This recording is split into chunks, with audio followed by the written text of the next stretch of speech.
Apakah Anda termasuk makhluk pilihan Allah?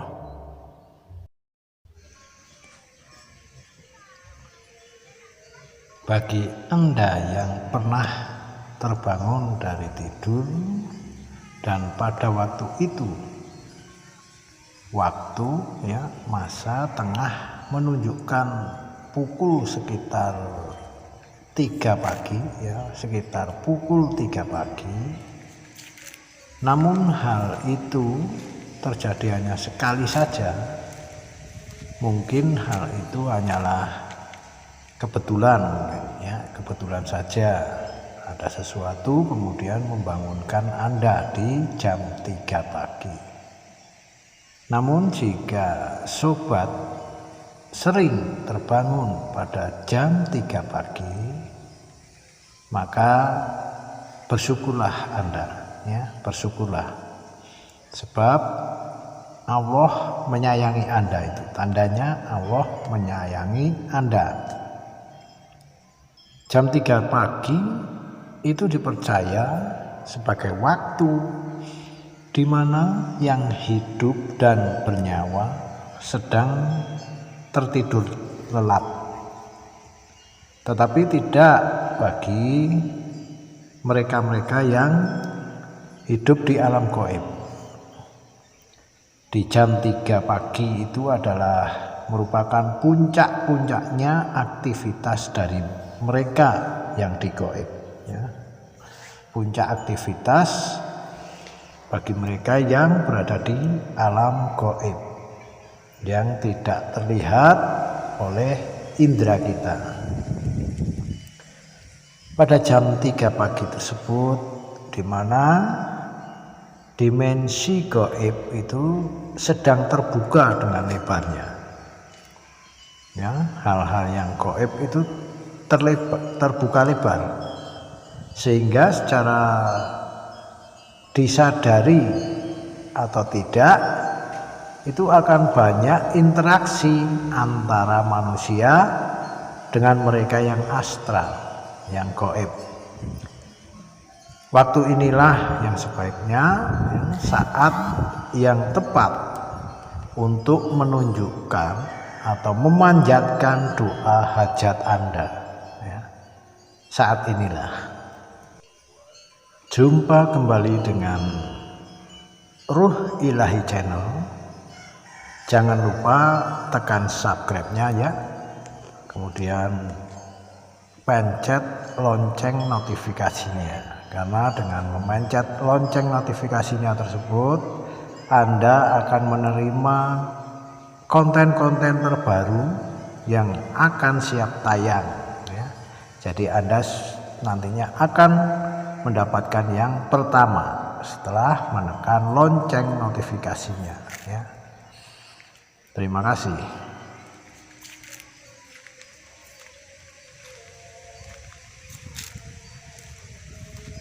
Assalamualaikum warahmatullahi wabarakatuh. Sobat Ruh Ilahi yang dirahmati Allah Subhanahu wa Ta'ala. Sebelum kita masuk lebih dalam pada materi intinya kali ini, marilah sebelumnya kita haturkan sholawat serta salam pada junjungan kita, yaitu Nabi Agung Nabi Muhammad Sallallahu Alaihi Wasallam. Sebagai umatnya, tentu kita pasti sungguh-sungguh mengharapkan untuk mendapatkan syafaatnya, serta kita bisa dimasukkan ke dalam golongannya, masuk di dalam golongan dari Nabi Allah, Nabi Muhammad Sallallahu Alaihi Wasallam, utamanya ketika kita berada di yaumul akhir nanti. Baik Sobat Ruh Ilahi, hari ini saya ingin berbagi satu pengalaman dari sebuah keistimewaan jika kita itu bisa terbangun pada jam 3 pagi. atau banyak orang menyebutnya sepertiga malam terakhir. Nah, sepertiga malam terakhir itu jika kita bisa bangun itu sungguh-sungguh sangat istimewa, ya, merupakan suatu keistimewaan. Ketahuilah sobat, banyak sekali manfaat yang akan kita dapatkan selain bangun jam 3 pagi itu untuk spiritualitas, tapi juga sangat baik untuk kesehatan kita, kesehatan tubuh kita.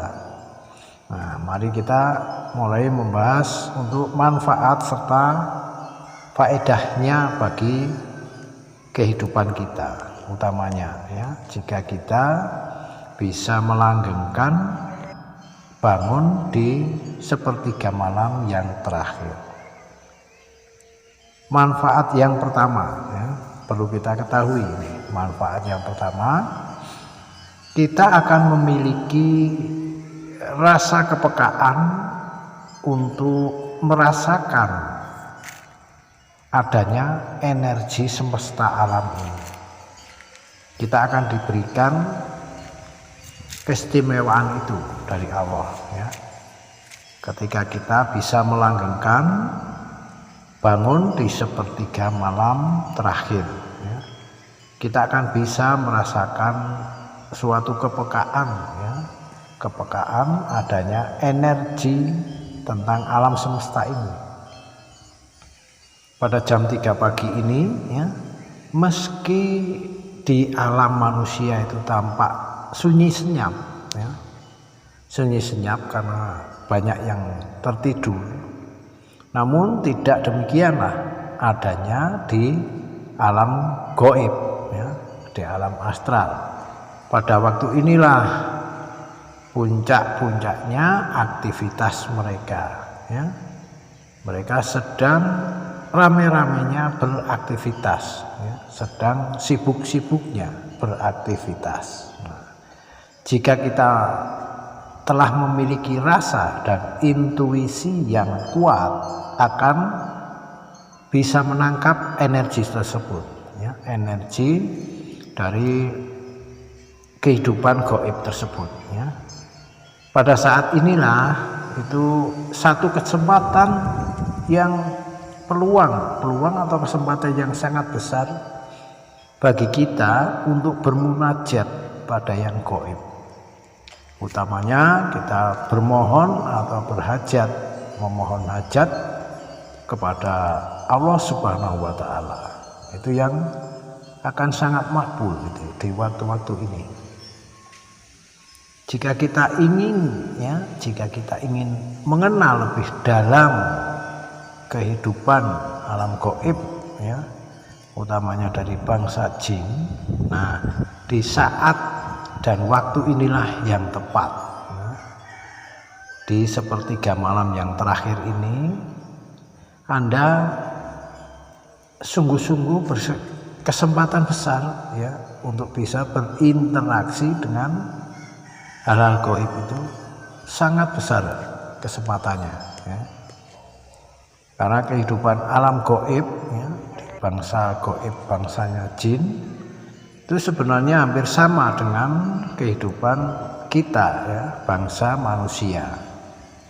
Bangsa jin juga kita bagi menjadi, ya, terbagi dalam kehidupan dua kelompok, seperti juga adanya di dunia nyata atau di dunia manusia ini, yaitu antara bangsa jin muslim dan juga adanya jin kafir, ya. Bukan sama itu, ya, hal itu sama dengan alam kehidupan manusia ini, ya. Nah, mari kita coba untuk menguaknya, ya. Kita akan menguaknya. Mohon maaf, ini sebatas pengetahuan dasar saja agar kita itu memahami. Pada intinya itu saya memberikan hal ini itu untuk menggugah semangat sobat-sobat semua agar bisa atau mengusahakan paling tidak itu bisa bangun di sepertiga malam terakhir untuk beribadah kepada Allah, utamanya melakukan sholat sunnah ya. Nah, kita lanjut ya. Bangsa jin itu adalah makhluk halus dari ciptaan Allah ya. Seperti kita juga, mereka ciptaan Allah yang berasal dari api ya. Dari api, mereka itu diciptakan dari api dan hidup berpasangan juga, dan seperti keluarga di dunia manusia ini, mereka juga beranak pinak seperti kita, membina rumah tangga, berkeluarga dan sebagainya, itu sama persis ya. Di alam jin ya, di alam gaib, mereka juga melakukan aktivitas seperti bekerja dan hidup bermasyarakat juga ya, selayaknya kehidupan seperti kehidupannya di alam manusia ini. Mereka ada yang menjadi rakyat jelata, rakyat biasa, tapi ada juga yang menjadi seorang penguasa ya, jin penguasa ya. Itu ada di sana seperti kita ya. Kalau di dunia manusia itu ada presiden, menteri-menteri, kemudian sampai ke kelurahan, RT, RW dan masyarakat jelata ya. Itu sama persis. Di dunia jin pun ada seperti itu ya. Mereka juga memiliki pemerintahan ya, seperti yang ada di dunia manusia. Mereka juga bisa ya, bangsa jin ini bisa juga mati ya, dan juga bisa lahir kembali ya, seperti menurunkan keturunan ya. Hanya saja kalau umur mereka, umur dari bangsa jin ini memiliki perbandingan yang cukup jauh dengan umur manusia. Karena kita bisa bandingkan di sini ya, jika di alam manusia itu umpamanya setahun, tetapi di alam jin itu hanya bisa beberapa bulan saja, atau bahkan cuma beberapa hari saja. Jadi perbandingannya cukup jauh sekali itu, ya. Dan di alam jin itu juga ada agama, itu ada agama, kemudian ajaran-ajaran, amalan-amalan seperti kita itu ada pendidikan, ada sekolahan juga ada di sana. Ada yang jin pintar banget ada yang jin biasa-biasa saja ada ya. Mereka ada yang terlalu kuat muslimnya ada juga, dan juga terutama yang jin nakal-nakal itu ada, itu yang kita sebut di sini kita sebut dengan jin kafir itu tadi ya. Ada jin muslim yang selalu taat untuk menjalankan kewajiban agama Islam, itu ada. Sedangkan jin kafir itu yang namanya juga kafir, jin yang selalu membantah dan mengabaikan dari kewajiban agama, tentunya agama yang berada di alam jin sana ya. Tentunya kita tidak perlu menguaknya lebih dalam tentang kehidupan mereka ya. Nah, jin muslim itu suka kalau berpenampilan itu selalu memakai pakaian yang lengkap, jadi auratnya itu tertutup jika jin muslim ya. Mereka selalu menutup auratnya. Sedangkan jika jin kafir itu sekenanya, cara berpakaiannya, cara olah tubuhnya juga sekenanya, seenaknya saja ya. Karena biasanya kalau yang bisa lihat dan bisa menemuinya itu kadang suka menggunakan pakaian yang hanya sepotong ya, hanya sepotong saja. Dan itu hanya untuk menutupi di bagian alat-alat vitalnya mereka ya. Jika ingin menampakkan diri pun dari bangsa jin ini untuk menampakkan diri kepada manusia, itu biasanya ada jin yang ingin berinteraksi dengan manusia sebenarnya, ya. Itu biasanya selalu memakai pakaian yang serba putih, bersih dan wangi. Dan pakaiannya itu seperti bersinar kalau yang jin muslim ini. Dia begitu wangi, rapi, bersih. Namun lain halnya dengan penampilan jin kafir, ya. Jika ingin menampakkan wujudnya kepada manusia, ingin menggoda kepada manusia, itu biasanya dengan wujud-wujud yang mengerikan, sangat-sangat mengerikan. Kemungkinan pertama kali muncul itu bisa dengan wajah yang cantik atau dengan yang tua, tapi begitu sifat jahatnya itu muncul, itu langsung berubah menjadi sangat menakutkan dan sangat menjijikkan. Apalagi baunya, aromanya itu sungguh-sungguh busuk, ya, memuakkan sekali. Nah, sekarang kita bicara dengan untuk manfaatnya, ya. Di sini manfaat yang kedua, ketika kita terbiasa terbangun pada jam 3 pagi, sebenarnya di situ terkandung suatu makna sebenarnya, ya, bahwa alam semesta ini sedang memberikan kesempatan bagi Anda, ya, bagi kita semua, ya, ini agar kita itu bisa memanfaatkan momentum tersebut sebenarnya, ya. Hal ini untuk menarik energi kerejekian ataupun menarik kekayaan. Nah, bisa juga Anda jika menginginkan suatu kesehatan atau meningkatkan kesejahteraan hidup, nah, bangunlah di jam 3 pagi ini, bermunajat kepada Allah Subhanahu wa Ta'ala, ya. Inilah manfaat yang kedua. Baik, ini saya beritahu nih, ya, saya akan bagikan sesuatu, ya, keutamaan, ya. Keutamaan ini bagi siapa saja yang bisa membiasakan bangun pagi, terutama di sepertiga malam yang terakhir. Tentu saja ini bukanlah sekedar bangun terus duduk santai atau malahan langsung pegang HP gitu, bukan. Ini ada keistimewaannya jika Anda lakukan,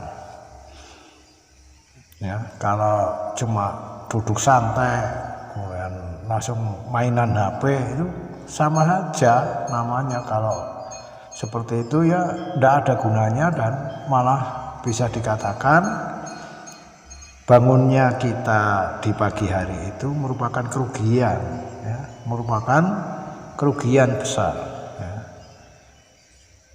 Kalau cuma untuk duduk-duduk santai kemudian main HP atau buka-buka HP, itu waduh, percuma itu bangun di jam 3 pagi. Karena bangun di jam 3 pagi ini, ya, yang saya maksudkan adalah yang pertama kali yang harus kita lakukan utamanya yaitu ungkapan rasa syukur kita, ya. Ungkapkan itu rasa syukur kita. Kenapa? Karena hal itu tidaklah mungkin kalau bukan kehendak Allah Subhanahu wa Ta'ala, ya. Jadi kita harus bersyukur itu, karena hal itu berarti Allah itu masih begitu sayang sama kita, ya. Kita masih bisa bangun, bisa menghirup udara kembali, ya. Dan tentunya yang utama kita masih tetap hidup. Nah, Kalau kita bangun pagi, kemudian bisa menghirup udara, kemudian kita masih merasakan kehidupan ini, berarti seharusnya kita harus bersyukur dong, ya kan? Itu sudah sepantasnya kita mengucap syukur, ya, mengucap syukur. Nah, coba kalau kita sudah tidak bangun lagi, nah, mati kan, ya kan? Kita mati karena roh yang sementara waktu ketika tidur itu dicabut oleh Allah, ketika dikembalikan ke dalam tubuh kita, ke dalam jasad kita, itu jadi kita hidup kembali. Nah, makanya yang pertama kali harus kita lakukan adalah dengan berucap syukur, ya. Alhamdulillah Rabbil alamin, aku masih hidup, begitu, ya. Ketika terbangun di jam 3 pagi, ataupun Anda ketika bangun pagi itu harus selalu berucap syukur, itu harus, ya. Kemudian ini harus ya, untuk mendapatkan berkah dan rahmatnya Allah Subhanahu wa Ta'ala, ini harus Anda kerjakan sholat sunnah, ya. Sholat sunnah 2 rakaat, bisa sholat sunnah hajat, bisa sholat sunnah tahajud, atau sholat yang lain. Ini sesuai dengan keinginan atau maksud dari tujuan Anda bangun di pagi pukul 3 itu, ya. Di saat itulah, ya, di saat itulah selesai sholat sunnah dan sebagainya, berdoalah, karena saat-saat itulah pintu-pintu rahmat, pintu-pintu gaib itu terbuka begitu luasnya, terbuka begitu lebarnya. Maka ya itu tadi, mintalah sebanyak yang Anda mau, ya. Mintalah, ya, karena Allah Maha Pengasih, ya. Atau Anda bisa sholat hajat sesuai dengan hajat yang Anda tujukan, Anda panjatkan, karena saat itu, yaitu sudah saya katakan, saat sepertiga malam terakhir itu pintu gaib sedang terbuka lebar. Nah, jika kita ibaratkan saja ini di dunia nyata seperti kita sekarang ini, ibaratnya kita sedang melakukan perjalanan, ya. Kita sedang berada di sebuah jalan tol yang saat itu masih sepi oleh lalu lintas, ya. Sehingga sangat diyakini kita akan dengan cepat bisa mencapai tujuan. Nah, benar nggak? Benar nggak, Dok?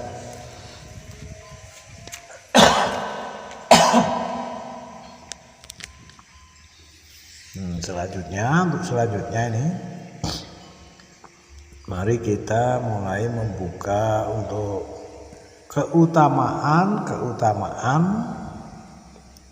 bagi yang melanggengkan atau yang biasa terbangun di jam 3 pagi atau sepertiga malam terakhir, ya. Ini banyak sekali keutamaannya. Keutamaan yang pertama itu diyakini akan membuka pintu-pintu rezeki yang begitu luas.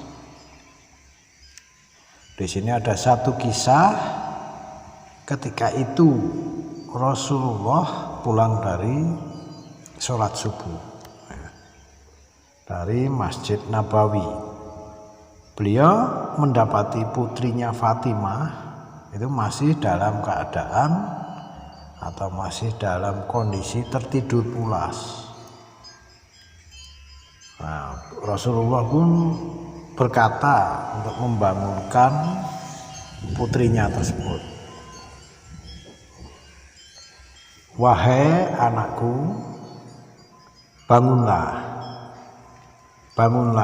ya, saksikan rezeki Tuhanmu, dan janganlah kamu termasuk orang-orang yang lalai, karena Allah memberi rezeki kepada hambanya antara terbit fajar dengan terbitnya matahari. Itu berarti saat di pagi hari ya, dini hari kemudian menjelang di pagi hari. Ini diriwayatkan dari hadis Imam Ahmad dan Baihaqi. Anda bisa membacanya di kumpulan hadis ini ya. Itu hadis dari Imam Ahmad dan Al-Baihaqi. Kemudian keutamaan yang kedua ini masih terkait dengan adanya rezeki, masih berhubungan dengan rezeki, yaitu dengan terpenuhinya segala kebutuhan kita.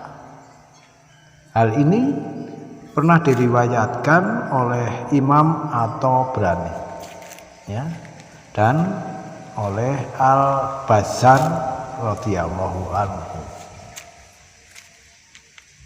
Di sini Rasulullah bersabda, bangunlah pagi hari untuk mencari rezeki dan kebutuhan-kebutuhanmu.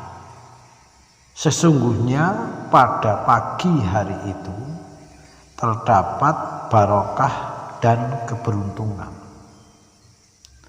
Nah, itulah yang keutamaan yang kedua, itu masih masalah rezeki. Kalau di sini menitik beratkan pada suatu keberuntungan ya, suatu keberuntungan.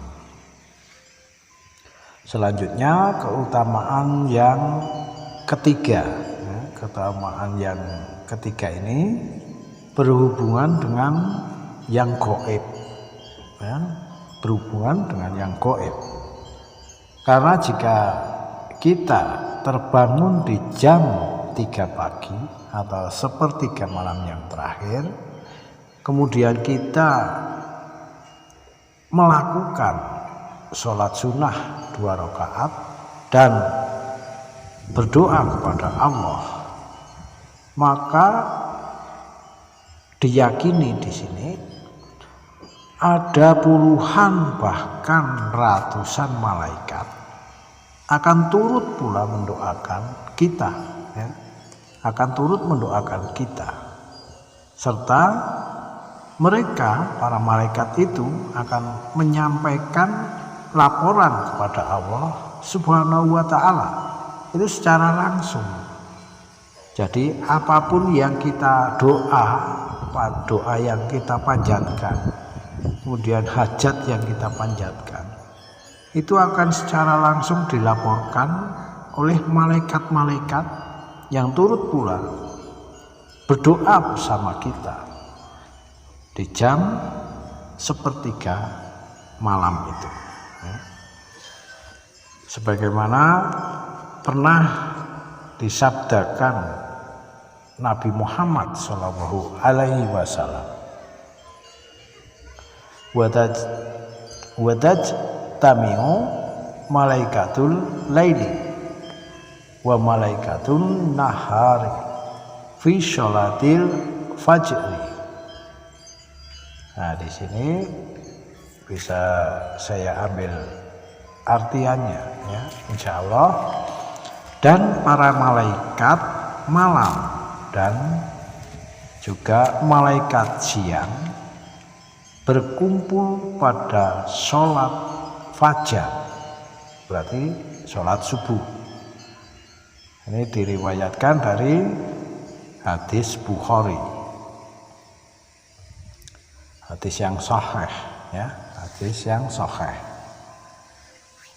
Rasulullah kemudian bersabda kembali ya, tiap menjelang pagi hari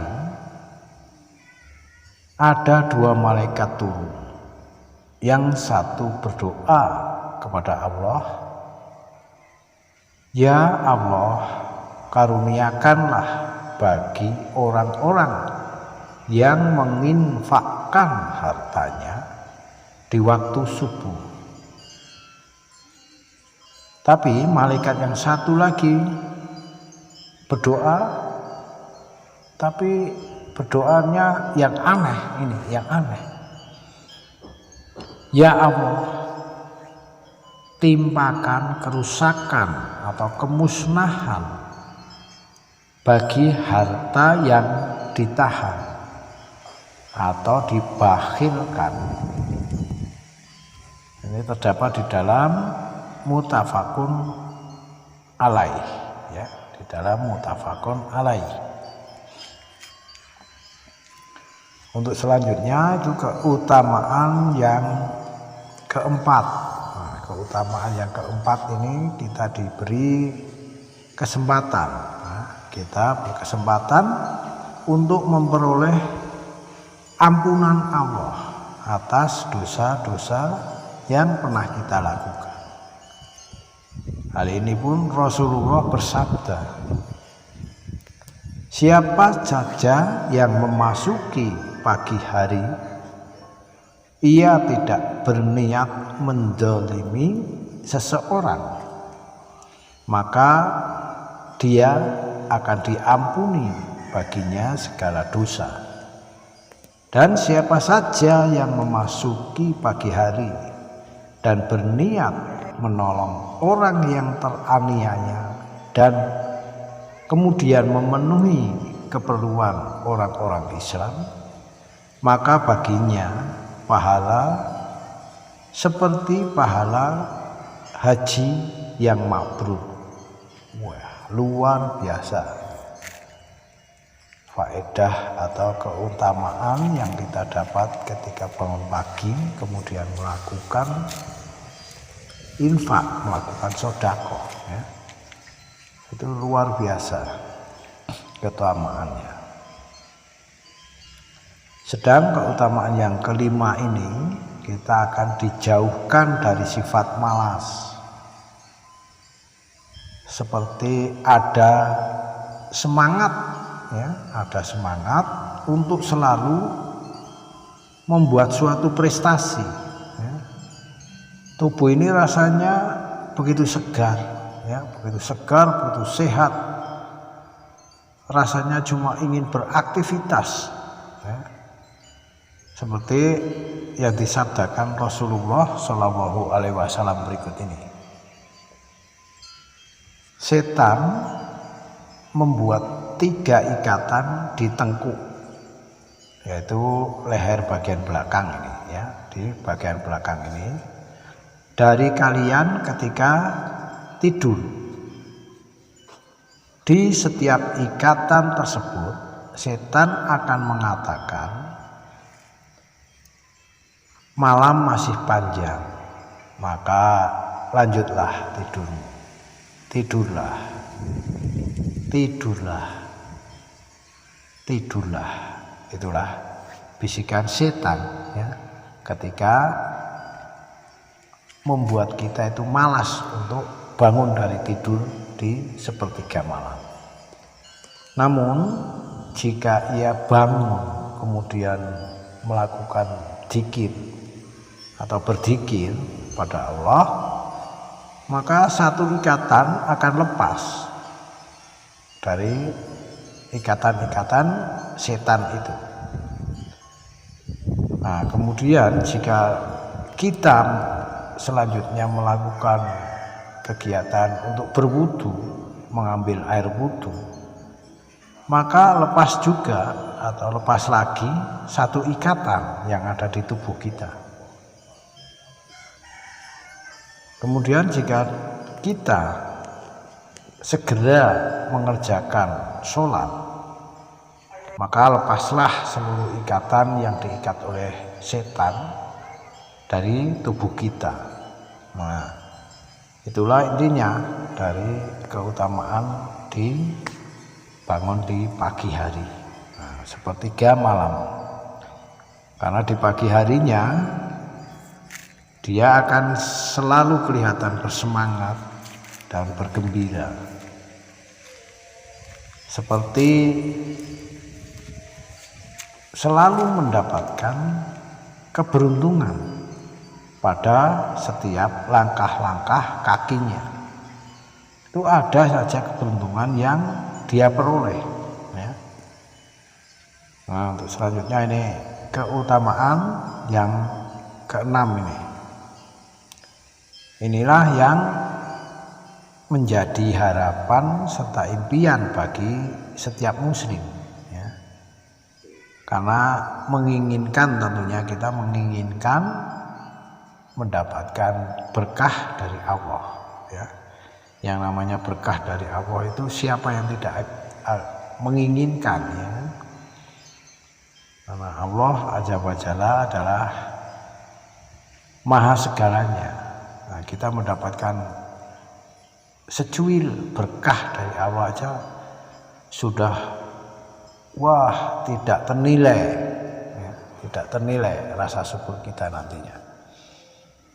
Nabi Shallallahu Alaihi Wasallam mendoakan bagi mereka-mereka yang bangun pagi itu sebelum waktu atau sebelum datangnya waktu subuh. Allahumma barik ummati fi bukhuriha, ya. Allahumma barik ummati fi bukhuriha. Itu yang diungkapkan oleh Rasulullah, yang artinya insya Allah, ya Allah, berkahilah umatku di waktu paginya. Itu doa dari Rasul kita.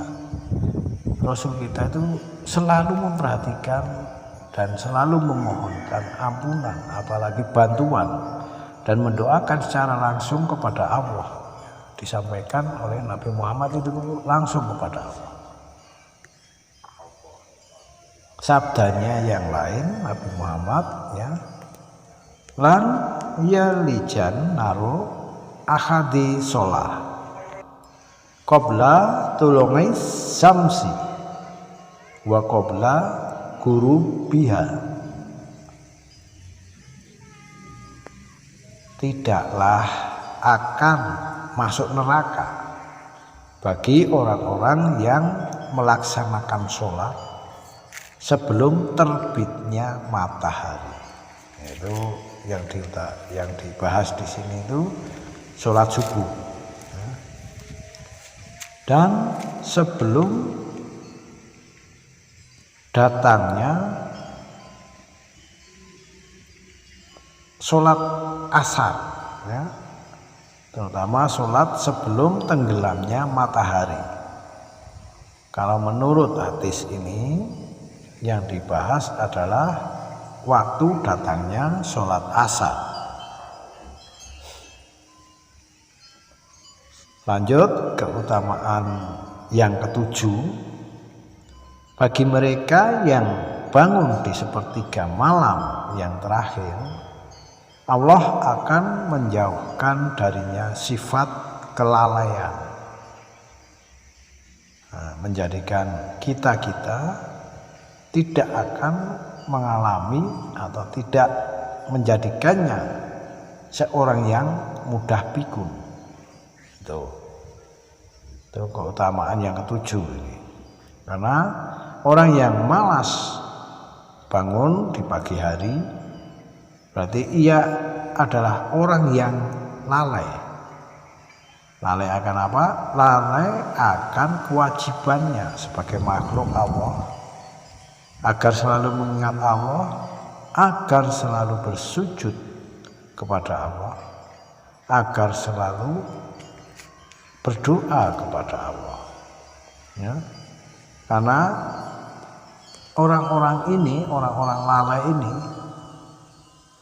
lebih memilih bisikan dari setan untuk melanjutkan tidur, ya. Karena memang setan itu super, ya, dalam merayu, kemudian dalam mengiming-imingi itu luar biasa. Kita harus pandai-pandai mensikapinya, ya. Di sini Allah pun berfirman, ya, Allah berfirman, "Wadhkur rabbaka fi nafsika tadarruan wa khifatan wa dunal jahri minal qauli bil quduwi wal asyali wala takum minal ghafilin." Dan sebutlah nama Tuhanmu di dalam hatimu dengan merendahkan diri dan rasa takut, dan dengan tidak mengeraskan suara di waktu pagi dan petang, dan janganlah kamu termasuk orang-orang yang lalai.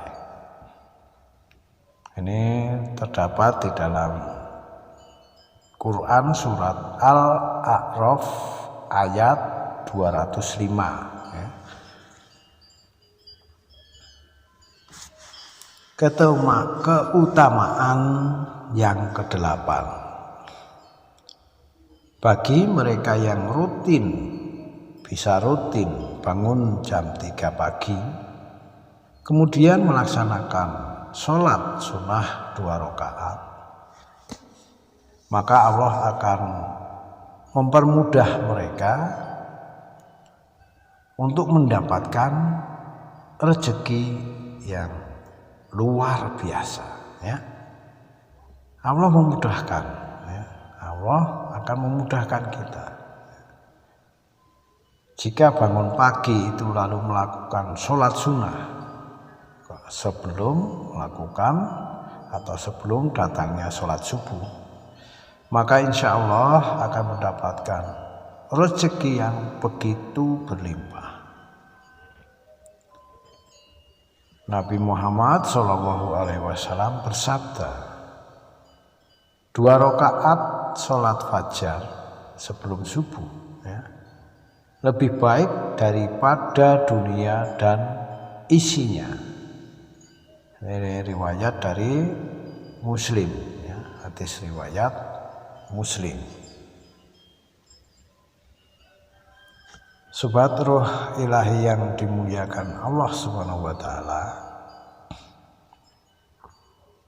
amalan yang terbaik dan yang disukai Allah itu jika kita melakukan sebelum terbit matahari dan sebelum terbenamnya matahari.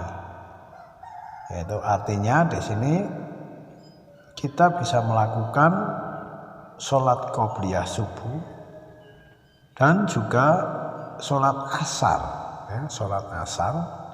Kemudian kita melakukan tasbih atau bertasbih, ya, dengan mengagungkan asma-asma Allah.